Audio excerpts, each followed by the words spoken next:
राम मंदिर की प्राण प्रतिष्ठा में पूरे भारत ने बढ़ चढ़कर हिस्सा लिया और अपने अपने घरों में दिए जलाकर प्रभु श्री राम का स्वागत किया।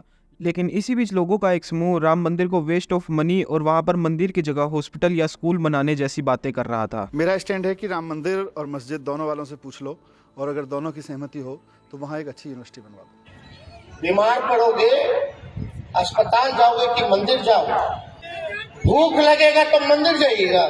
लेकिन अगर मैं आपको ये कहूँ कि ऑफिशियल रिपोर्ट्स के मुताबिक राम मंदिर कुछ ही सालों में उत्तर प्रदेश को 1 लाख करोड़ रुपए कमा कर देगा और कुछ ही सालों में राम मंदिर के कारण उत्तर प्रदेश एक रिलीजियस हॉटस्पॉट और साथ ही साथ एक इंडस्ट्रियल अट्रैक्शन की तरह भी उभरेगा। अब ये होगा कैसे? इस सवाल का जवाब जानने के लिए हमें राम मंदिर की इकोनॉमिक्स को समझना पड़ेगा और ये भी समझना पड़ेगा कि भारत की इकोनॉमिक ग्रोथ में मंदिर किस तरह मदद करता है। राम मंदिर की चर्चा करने से पहले हमारा ये समझना जरूरी है कि एक मंदिर किस तरह एक देश की इकोनॉमिक डेवलपमेंट में मदद करता है। जब एक मंदिर का निर्माण किसी गाँव या शहर में किया जाता है तो वहाँ के लोगों की मूवमेंट एक अलग तरीके से इंक्रीज होती है और इन्हीं लोगों की डिमांड पूरा करने के लिए इन्वेस्टर अपने अपने तरह से अपने बिजनेस में पैसा लगाना शुरू कर देते हैं। और वहीं मंदिर के आसपास अलग अलग शॉप्स, होटल, लोगों के खाने के लिए ढाबे, ट्रांसपोर्ट जैसे टैक्सी, ट्रेन और प्लेन जैसे मीन्स ऑफ ट्रांसपोर्ट का डेवलपमेंट होता है। और भारत में 200 से 250 ऐसे शहर हैं जो मंदिर के आसपास डेवलप हुए हैं। और national sample survey organisation NSSO की रिपोर्ट के हिसाब से मंदिर से जुड़ी अर्थव्यवस्था 3 लाख करोड़ रुपए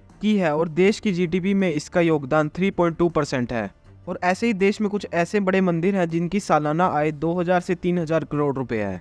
अगर हम अनुमान लगाएं तो राम मंदिर का दर्शन करने के लिए लगभग 3 से 5 लाख श्रद्धालु हर दिन आएंगे। इसका मतलब हर महीने 1 से 1.5 करोड़ लोग अयोध्या आएंगे। और SBI रिसर्च की रिपोर्ट के मुताबिक इन लोगों के टैक्स से ही यूपी गवर्नमेंट हर साल 20,000 से 25,000 करोड़ रुपए कमा लेगी। और इन्हीं करोड़ों लोगों की रहने की जरूरत को पूरा करने के लिए होटल बिजनेस इस समय बहुत ज्यादा तेजी से बढ़ रहा है। इंडिया टुडे की रिपोर्ट के मुताबिक इसी हॉस्पिटैलिटी, टूरिज्म और ट्रैवल के बिजनेस में प्राण प्रतिष्ठा से पहले ही 2 लाख लोगों को रोजगार मिल चुका है। और इसी के साथ उत्तर प्रदेश सरकार ने टूरिस्ट के रहने की सुविधा को और भी बढ़ाने के लिए होली अयोध्या ऐप में होम स्टे का भी फीचर लॉन्च किया है, जिसमें अभी तक 500 फैमिलीज 2200 से ज्यादा कमरे रजिस्टर कर चुकी है। और CNBC की रिपोर्ट के हिसाब से 19 दिसंबर को अयोध्या में सिर्फ एक रात के होटल का कॉस्ट 17,000 से 73,000 तक पहुंच गया था। लोगों का उत्साह देखते हुए बड़ी कंपनीज जैसे ताज होटल और ITC होटल से अयोध्या में बड़े प्रोजेक्ट लॉन्च किए हैं, जिसमें ये कंपनी 100 से 120 रूम वाले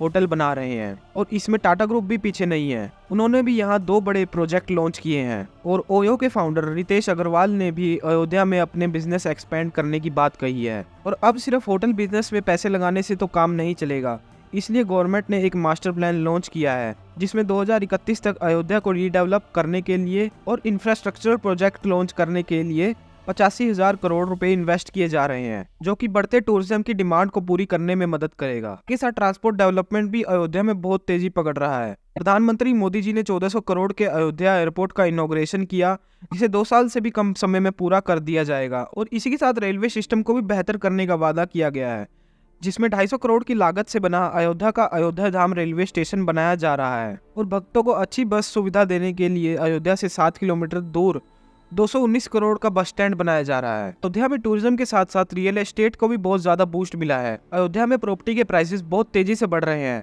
इतना कि राम मंदिर के 5 से 10 किलोमीटर रेडियस में प्रॉपर्टी के प्राइसेस 10 गुना हो चुके हैं। इसका मतलब जो प्रॉपर्टी पहले 20 करोड़ की हुआ करती थी, अब वो 2 करोड़ की हो चुकी है। ये भी एक्सपेक्ट किया जा रहा है कि आने वाले 10 सालों में यहाँ पर प्रॉपर्टी के प्राइसेस 12 से 20 गुना बढ़ जाएंगे। राम मंदिर से सिर्फ अयोध्या को ही नहीं, उसके आसपास के इलाके जैसे बाराबंकी, अमेठी, सुल्तानपुर, अंबेडकर नगर, सबको राम मंदिर का बेनिफिट होगा, क्योंकि सिर्फ अयोध्या इन लाखों भक्तों की डिमांड को अकेले पूरी नहीं कर पाएगा। फूल, फल, मिठाई और अन्य पूजा सामग्री, ये सारे सामान की डिमांड को अयोध्या या वहाँ के लोग अकेले पूरी नहीं कर पाएंगे, इसलिए वहाँ के आसपास के इलाके इस डिमांड को पूरी करने में मदद करेंगे। सबसे सिर्फ अयोध्या ही नहीं, उसके आसपास के सभी इलाकों के लोगों को इससे रोजगार मिलेगा। इन सभी बिजनेस का एस्टिमेट लगाते हुए confederation of all India traders ने कहा कि सिर्फ राम मंदिर के कारण उत्तर प्रदेश में 1 लाख करोड़ रुपए का बिजनेस जनरेट होगा। वैसे तो रिलीजियस टूरिज्म और ऐसी टेम्पल इकोनॉमी बिल्ड करना उत्तर प्रदेश के लिए कुछ नया नहीं है।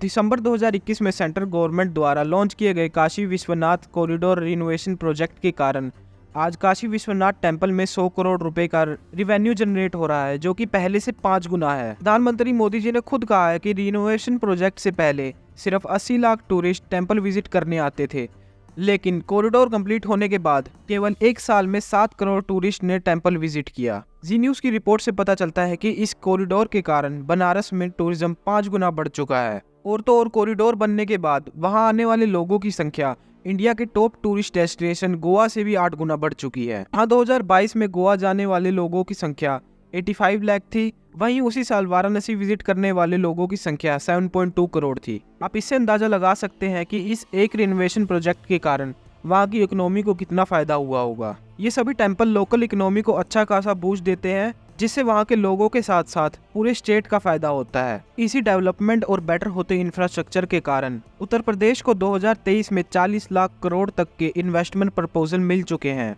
जिससे वहाँ के 1 करोड़ लोगों को रोजगार मिलेगा।